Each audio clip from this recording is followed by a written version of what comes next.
Hello everyone, welcome back to my channel. Today we're diving into a smartphone that made a splash a while back, the Honor 20. This phone offered some pretty impressive specs for its price point, so let's see if it still holds up. Right off the bat, the Honor 20 boasts a sleek design with its sapphire blue finish. The 6.26-inch IPS LCD screen delivers vibrant colors and sharp details, thanks to its 1080 by 2340 resolution. While it's not an AMOLED, it's still a very decent display for everyday use. One thing to note is the hole-punch front-facing camera, which some might find a bit distracting, while others prefer to a notch. Under the hood, the Honor 20 packs a Kirin 980 processor, the same chipset that powered some flagship Huawei phones back in the day. Paired with a generous 6 GB of RAM, this phone handles multitasking and demanding apps surprisingly well, even by today's standards. Gaming performance is also respectable, though you might not get the absolute highest frame rates on the most graphically intensive titles.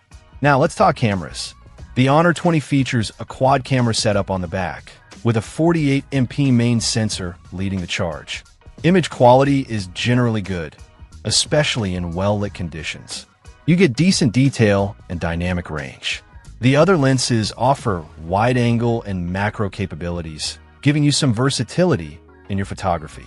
However, low-light performance is where this phone starts to show its age, as it can struggle a bit with noise and detail in dimmer environments. One of the standout features of the Honor 20 is its massive 128 GB of internal storage.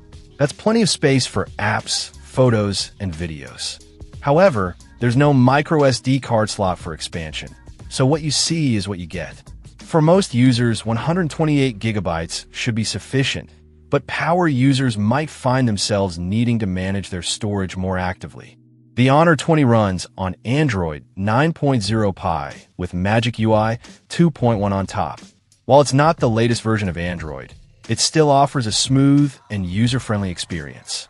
However, it's worth noting that this phone might not receive further major Android updates, which is something to consider if software updates are a priority for you. Battery life is decent, with a 3,750 mAh battery, keeping the phone powered throughout a typical day of moderate use. However, heavy users might need to top up before the day is done. And speaking of topping up, the Honor 20 supports fast charging, which is always a welcome feature. Now, a crucial point for US buyers. This is an international version, and it only works with certain GSM networks. It will not work with CDMA networks like Verizon, Sprint, US Cellular, or even T-Mobile. So, double-check compatibility with your carrier before you buy. The dual SIM functionality is a nice bonus for international travelers or those who want to use two different numbers on the same phone. So, is the Honor 20 still worth it in current year? If you're on a budget and looking for a phone with good performance, ample storage, and decent cameras, the Honor 20 could be a solid option. Just be aware of the network compatibility limitations and the fact that it's running an older version of Android. For the right price, this phone still offers a lot of value. But if you're looking for the latest and greatest features, you might want to consider more recent models. Check out the video description for updated price. And thank you for watching this video.